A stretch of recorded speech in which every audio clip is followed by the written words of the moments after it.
Hello friends, स्वागत है आपका हमारे इस यूट्यूब चैनल स्टडी गाइड पर। दोस्तों, आज मैं आप लोगों के लिए भारतीय संविधान से जुड़े 50 सबसे इम्पोर्टेंट क्वेश्चंस को लेकर के आया हूं।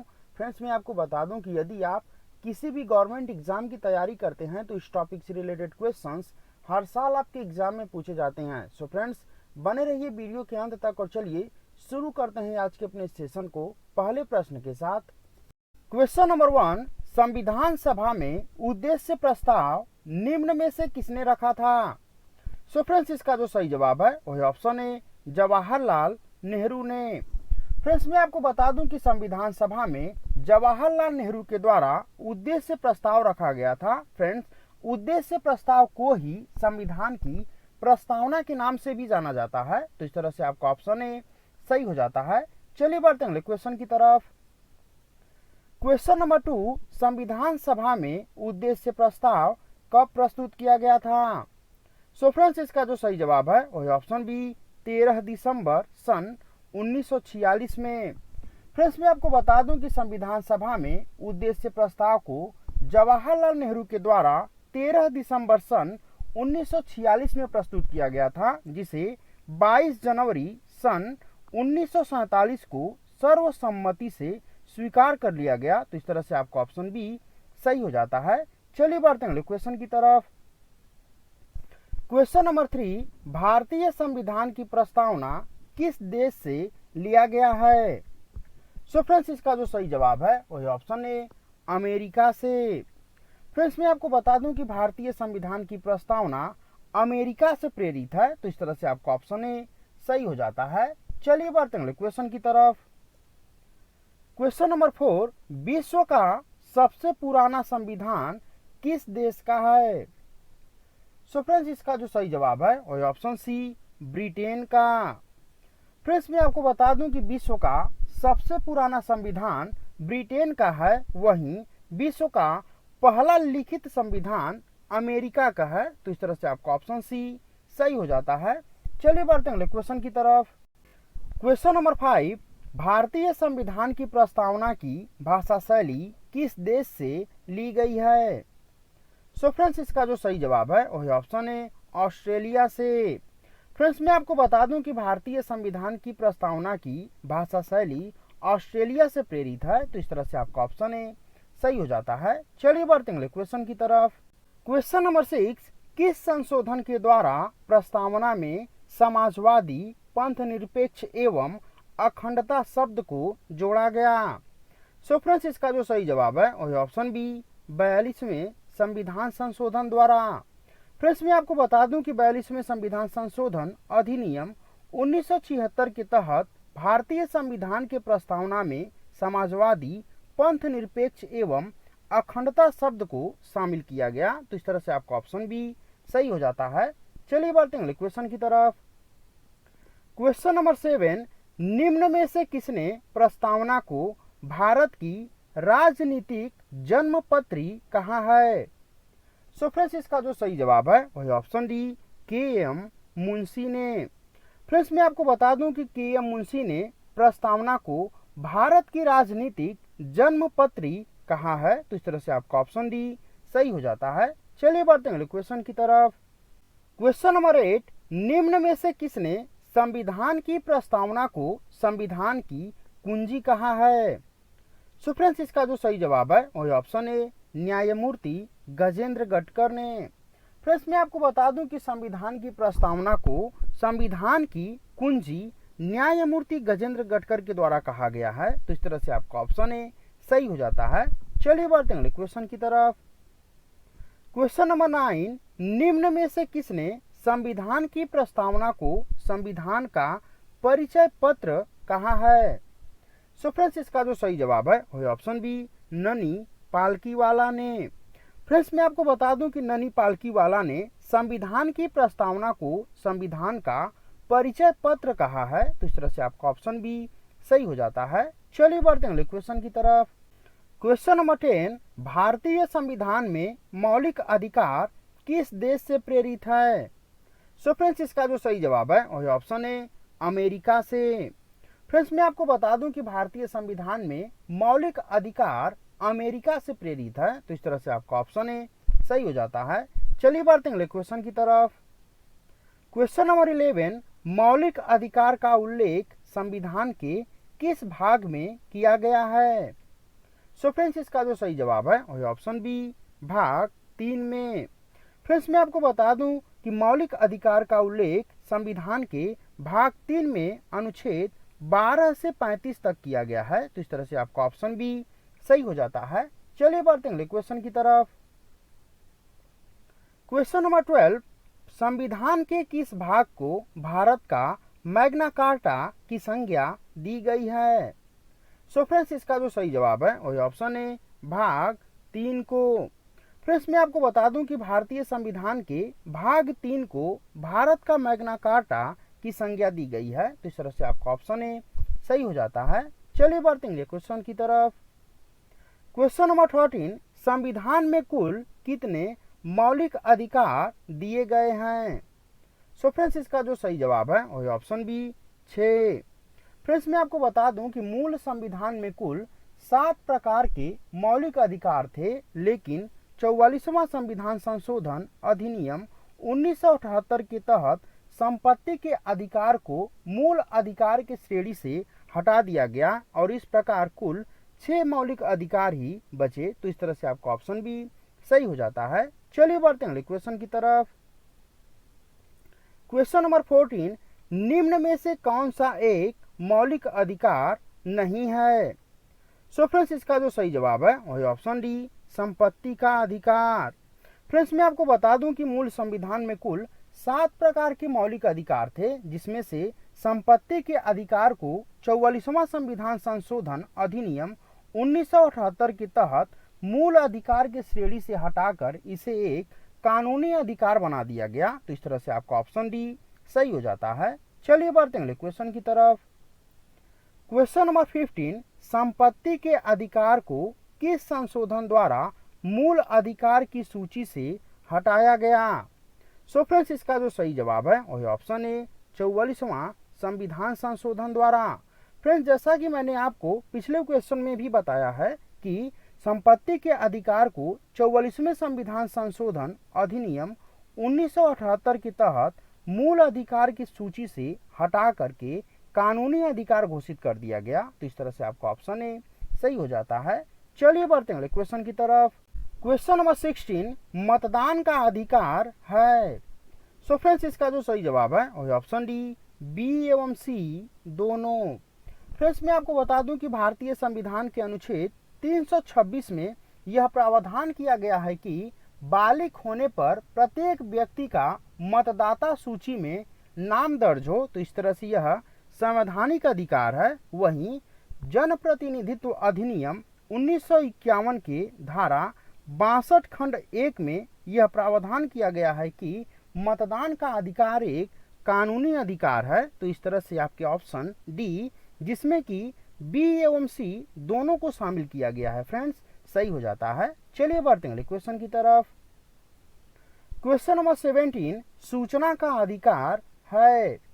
सो फ्रेंड्स, इसका जो सही जवाब है वही ऑप्शन है कानूनी अधिकार।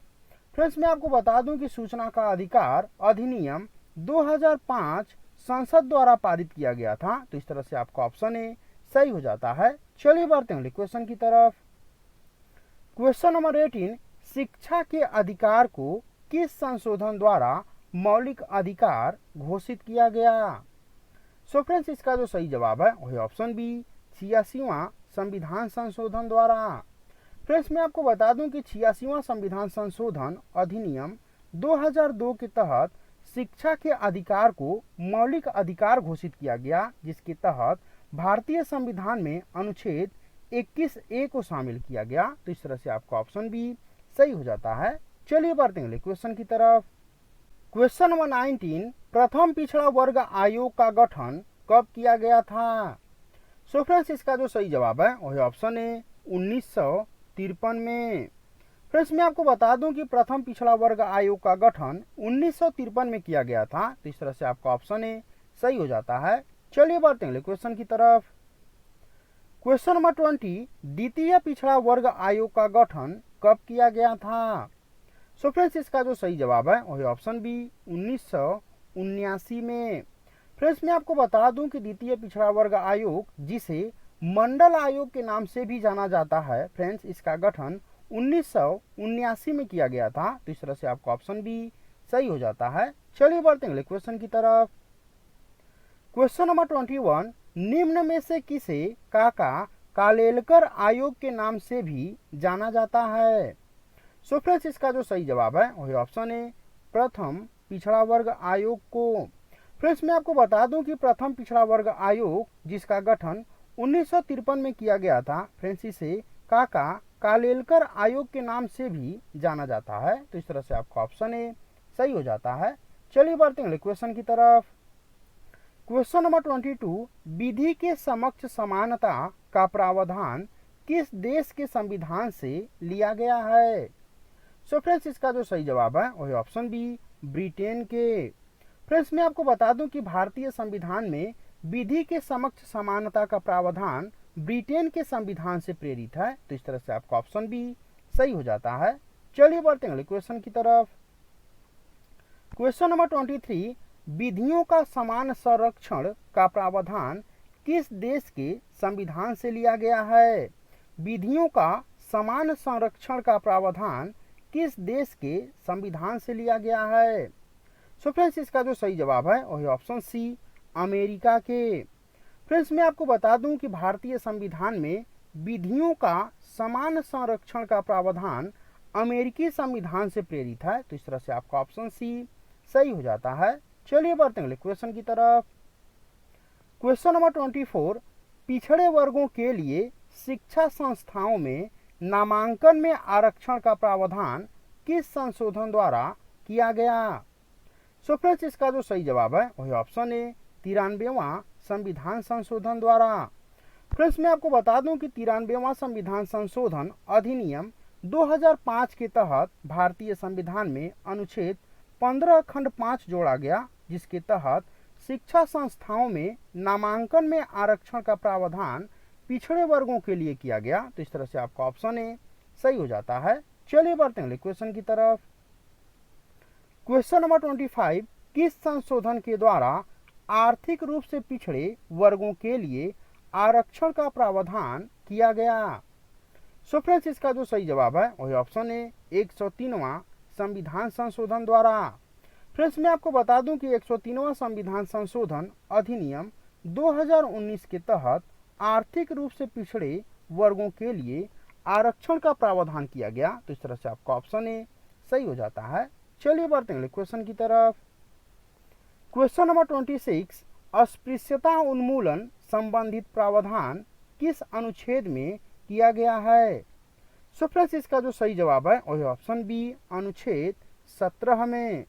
फ्रेंड्स मैं आपको बता दूं कि भारतीय संविधान के अनुच्छेद 17 में अस्पृश्यता उन्मूलन संबंधित प्रावधान किया गया है। तो इस तरह से आपका ऑप्शन बी सही हो जाता है। चलिए बढ़ते हैं क्वेश्चन की तरफ। क्वेश्चन नंबर 27, निम्न में से किस केस में प्रेस की स्वतंत्रता को मूल अधिकार घोषित किया गया? सो फ्रेंड्स इसका जो सही जवाब है वही ऑप्शन है इंडियन एक्सप्रेस न्यूज़पेपर केस में। फ्रेंड्स मैं आपको बता दूं कि इंडियन एक्सप्रेस न्यूज़पेपर केस 1985 में सुप्रीम कोर्ट के द्वारा प्रेस की स्वतंत्रता को मूल अधिकार घोषित किया गया। तो इस तरह से आपका ऑप्शन ए सही हो जाता है। चलिए बढ़ते हैं क्वेश्चन की तरफ। क्वेश्चन नंबर 28, किस केस में मौन रहने के अधिकार को मौलिक अधिकार घोषित किया गया? सो फ्रेंड्स इसका जो सही जवाब है वही ऑप्शन बी इमैनुअल केस में।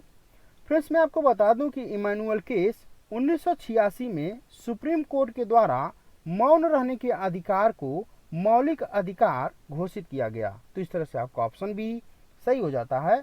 चलिए बढ़ते हैं क्वेश्चन की तरफ। क्वेश्चन नंबर 29, किस केस में इंटरनेट को एक मौलिक अधिकार घोषित किया गया? सो फ्रेंड्स इसका जो सही जवाब है वही ऑप्शन है गुलाम नबी आज़ाद केस में।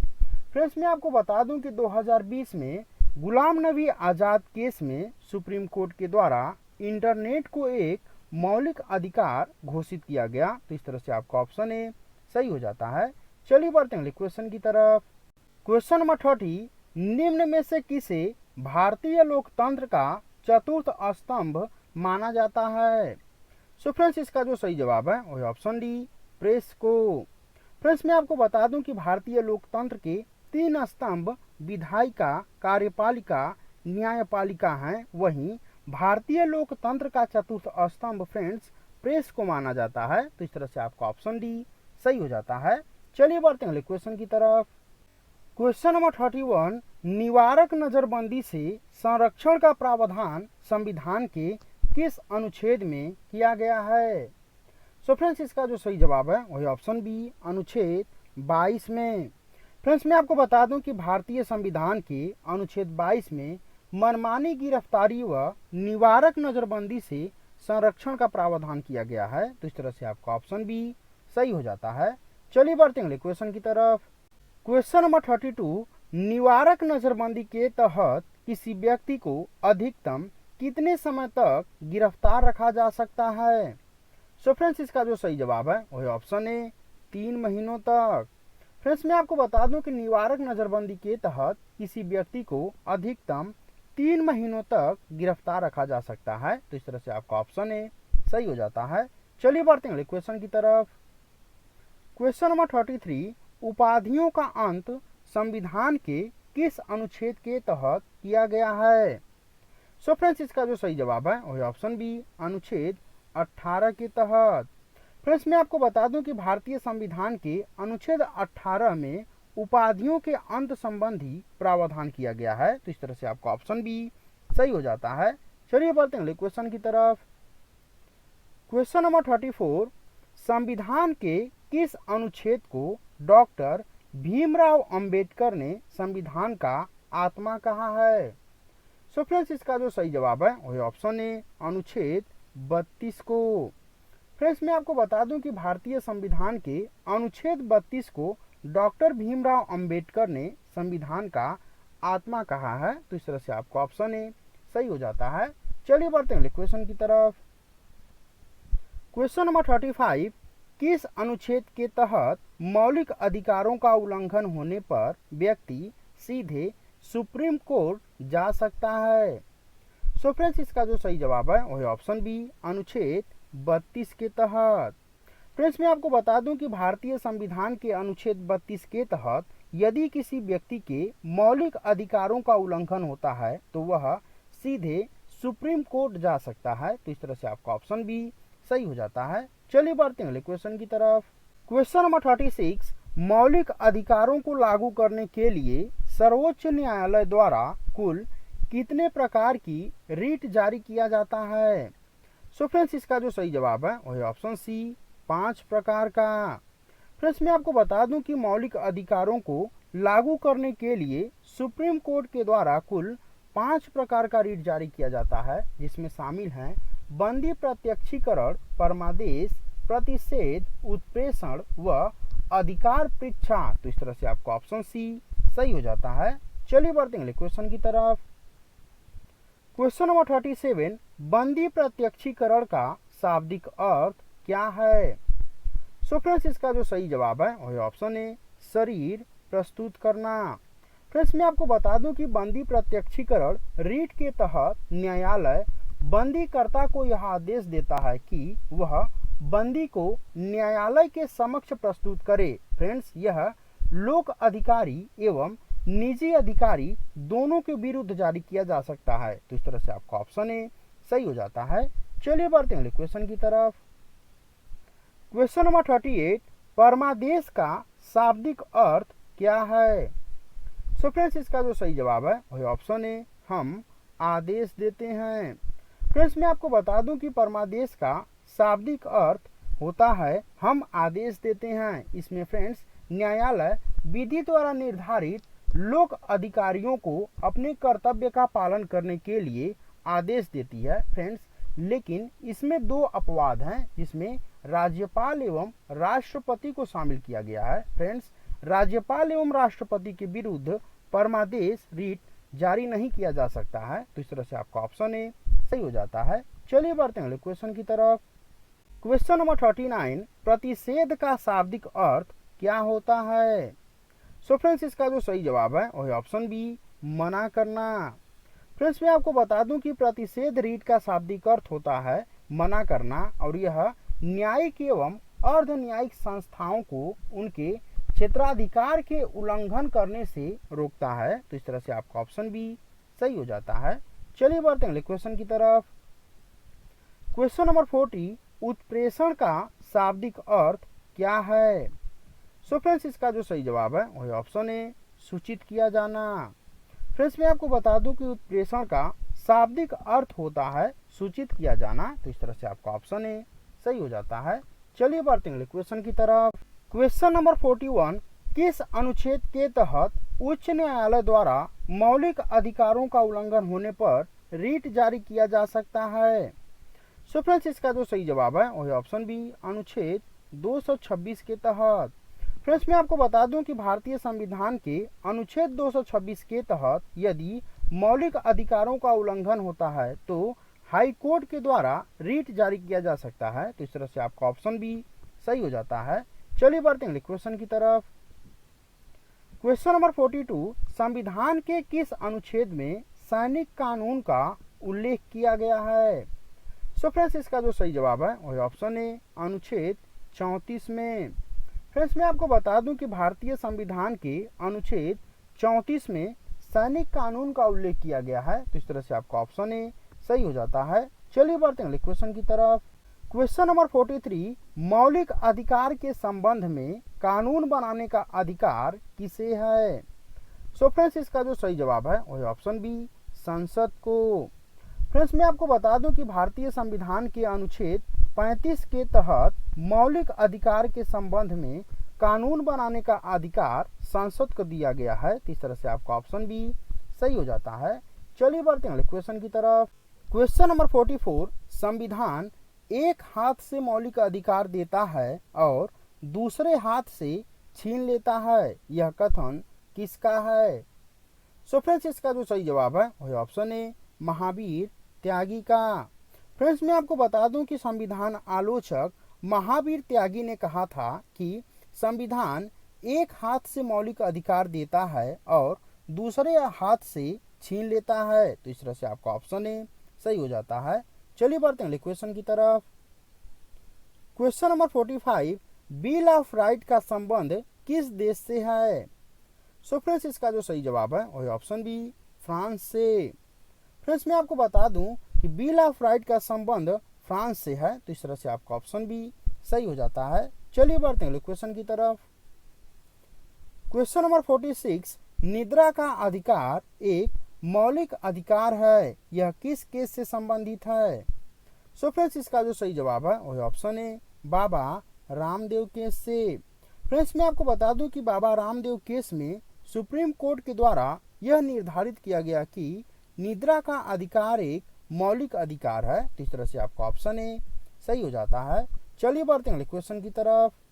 क्वेश्चन नंबर 47, भारतीय संविधान के किस अनुच्छेद में राज्य की परिभाषा दी गई है?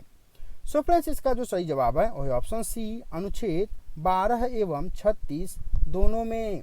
फ्रेंड्स मैं आपको बता दूं कि भारतीय संविधान के अनुच्छेद 12 एवं 36 दोनों में राज्य की परिभाषा दी गई है। तो इस तरह से आपका ऑप्शन सी सही हो जाता है। चलिए बढ़ते हैं क्वेश्चन की तरफ। क्वेश्चन नंबर 48, भारतीय संविधान के अंतर्गत किसे मूल अधिकारों का संरक्षक माना जाता है? सो फ्रेंड्स इसका जो सही जवाब है वह ऑप्शन सी, न्यायपालिका को। फ्रेंड्स मैं आपको बता दूं कि भारतीय संविधान के अंतर्गत मूल अधिकारों का संरक्षक न्यायपालिका को माना जाता है। तो इस तरह से आपका ऑप्शन सी सही हो जाता है। चलिए बढ़ते हैं क्वेश्चन की तरफ। क्वेश्चन नंबर 49, संविधान का कौन सा अनुच्छेद इच्छा अनुसार जीवन साथी चुनने के अधिकार को संरक्षण देता है? सो फ्रेंड्स इसका जो सही जवाब है वह ऑप्शन बी, अनुच्छेद 21। फ्रेंड्स मैं आपको बता दूं कि भारतीय संविधान का अनुच्छेद 21 इच्छा अनुसार जीवन साथी चुनने के अधिकार को संरक्षण देता है। तो इस तरह से आपका ऑप्शन बी सही हो जाता है। चलिए बढ़ते हैं क्वेश्चन की तरफ। सो फ्रेंड्स ये आपका होमवर्क है जिसका उत्तर आपको वीडियो के कमेंट बॉक्स में देना है। तो चलिए पढ़ते हैं इस क्वेश्चन को। निजता के अधिकार का संबंध निम्न में से किस केस से है? निजता के अधिकार का संबंध निम्न में से किस केस से है? आपके ऑप्शंस हैं, ऑप्शन ए पुट्टास्वामी केस से, ऑप्शन बी नवीन जिंदल केस से, option C Ghulam Nabi Azad case से, या फिर ऑप्शन डी शक्ति वाहिनी केस से। सो फ्रेंड्स, इस क्वेश्चन का आंसर आप लोग वीडियो के कमेंट बॉक्स में जरूर दीजिएगा और साथ ही मुझे यह कमेंट करके बताइएगा कि आप लोगों को यह वीडियो कैसा लगा। यदि फ्रेंड्स आप लोगों को यह वीडियो पसंद आया हो तो प्लीज़ इस वीडियो को लाइक कीजिए और अगर आप हमारे चैनल पर नए हैं तो इस चैनल को सब्सक्राइब कीजिए। मिलते हैं अगले वीडियो में, तब तक के लिए धन्यवाद।